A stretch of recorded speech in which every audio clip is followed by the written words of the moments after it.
नहीं, मैंने कहा था आप सबसे कि राधा के कारण विपदा आ रही है, किंतु किसी ने भी मेरी नहीं सुनी। परंतु मुझे द्वारका से प्रिय और कुछ भी नहीं है। अब चाहे मेरे प्राण ही क्यों न चले जाए, परंतु मैं द्वारका की रक्षा अवश्य करूंगा। युवराज, ऐसा न कीजिए, रुक जाइए युवराज।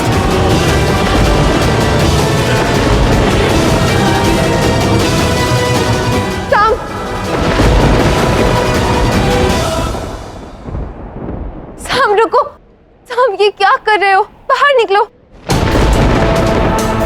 ऐसा दुस्साहस मत करो साम, बाहर निकलो।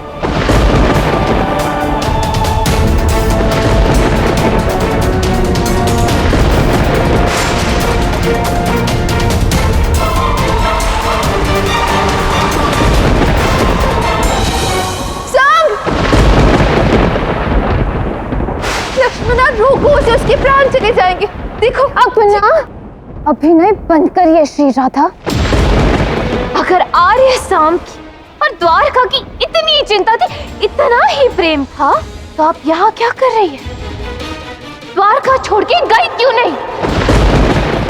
नहीं, किंतु मैं हूँ श्री राधा, प्रेम की मूर्त। आपको किसी की चिंता नहीं है और ना ही किसी से प्रेम।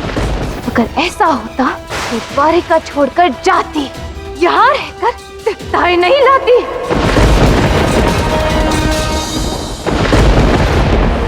देख रही हो आप इन सबको?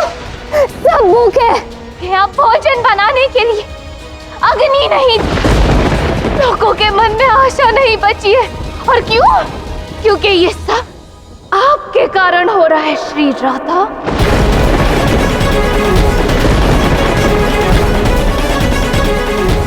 अरे साहब, इतना कुछ कर रहे, आपने क्या किया द्वारका के लिए? हाँ, केवल संकट लाए हैं आप।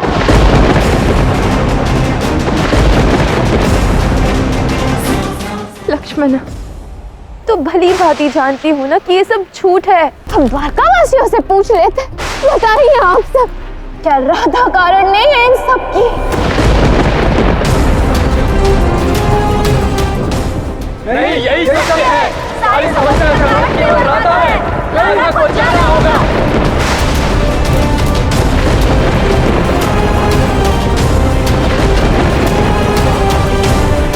देख लिया आपने श्री राधा, पूरी द्वारका क्या चाहती है, उनका निर्णय तो सुन ही लिया आपने। अब आपका निर्णय।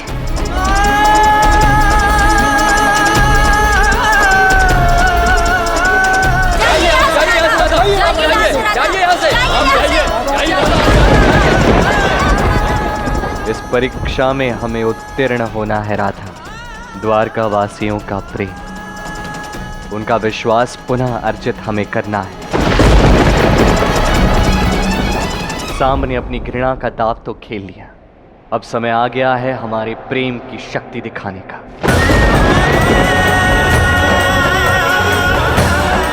अपने भीतर के प्रेम सागर को जागृत करो राधा। अपने भीतर के प्रेम के सागर का ये द्वार अब खोल दो।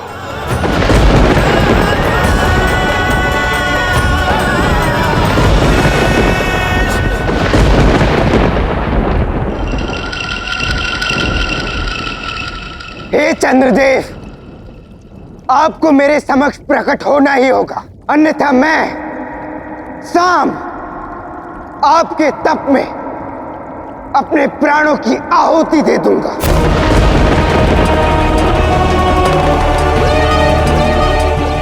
ओम चंद्राय नमः। मिली? चलो।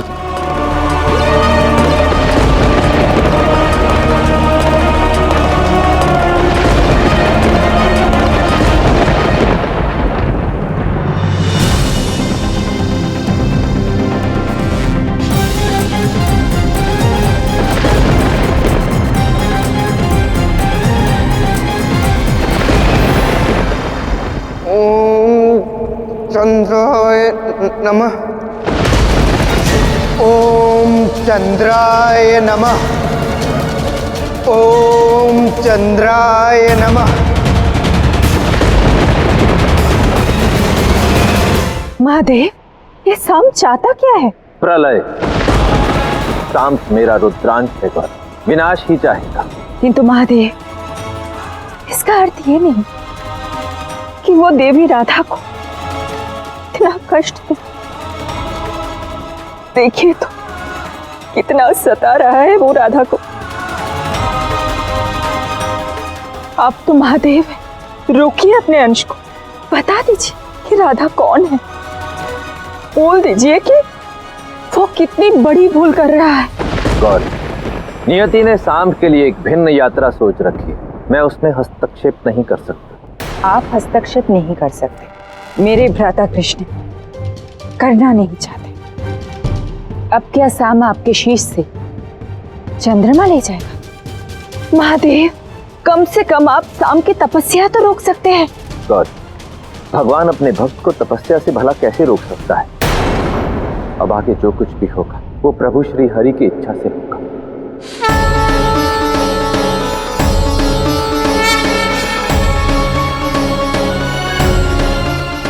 नारायण, अब आपको ही कुछ करना होगा, द्वारका को संकट से बचाना होगा।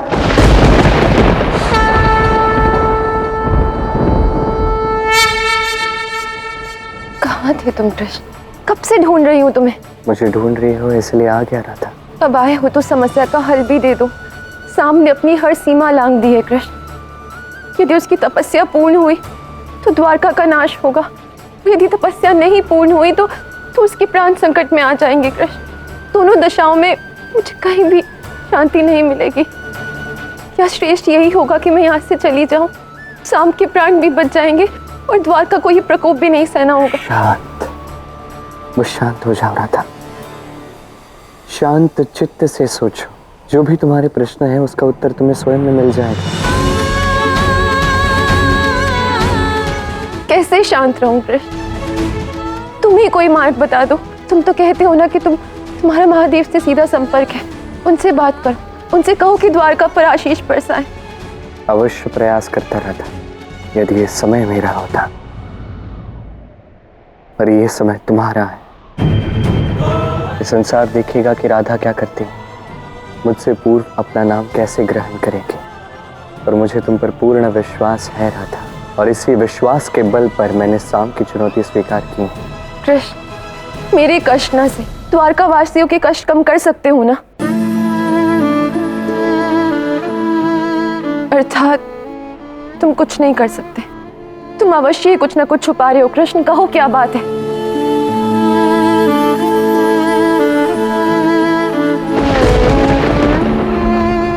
यदि कुछ कर नहीं सकते तो यहाँ आए क्यों?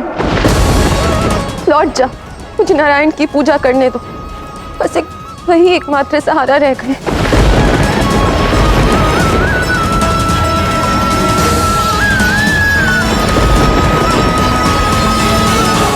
तुम अत्यंत कष्ट में हो रहे थे, और कुछ ऐसी बातें जो तुम नहीं जानते, तुम्हें बताकर तुम्हारा कष्ट में और नहीं बढ़ाना चाहता। इस बार मार्ग तुम्हें ही ढूंढना होगा, और मुझे पूर्ण विश्वास है तुम अवश्य ढूंढोगे।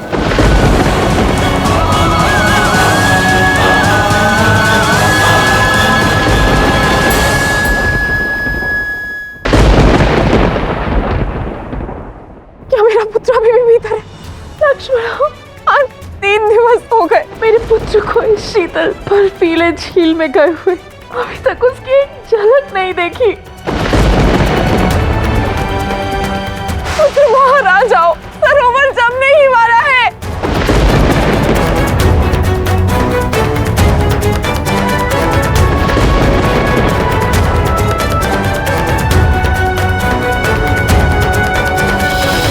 ईश्वर, मेरे पुत्र को बचा लो। मिली मणि? नहीं पिताश्री।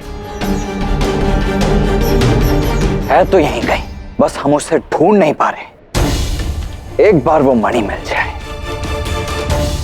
फिर शाम को मैं द्वारका से ही बाहर कर दूंगा। और पिताश्री, अगले 2 दिन में सप्तमी है, जिसमें दिन छोटा होता है और रात लंबी होती है, और उस दिन से हमारी द्वारका को कोई भी किसी भी तरह की हानि पहुंचा सकता है। हमने हर स्थान पर ढूंढा है पिताश्री, कोई स्थल शेष नहीं रहा। नहीं, एक स्थान है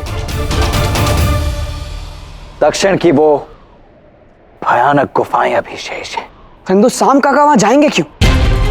वो तो अपवित्र स्थान है। इसीलिए अनिरुद्ध, क्योंकि अपवित्र लोग ऐसे अपवित्र स्थान पर ही जाते हैं। मेरा पुत्र बाहर कैसे आएगा? उसे कुछ हो गया तो? नहीं माता, आर्य शाम को कुछ नहीं होगा। आर्य शाम लौटेंगे, स्वस्थ लौटेंगे। किंतु माँ, आपको कुछ करना होगा। आर्य शाम की तपस्या भंग ना हो, इसलिए आपको आपकी सारी शक्तियों का उपयोग करना होगा। क्योंकि माता, बलराम ताऊ और सभी लोग सामन तक मणि ढूंढ रहे हैं, और यदि उन्हें मणि मिल गई तो आर्य शाम का प्रयास व्यर्थ हो जाएगा। मेरे पुत्र की तपस्या मैं विफल नहीं जाने दूंगी, फिर चाहे मेरे प्राण क्यों ना चले जाए।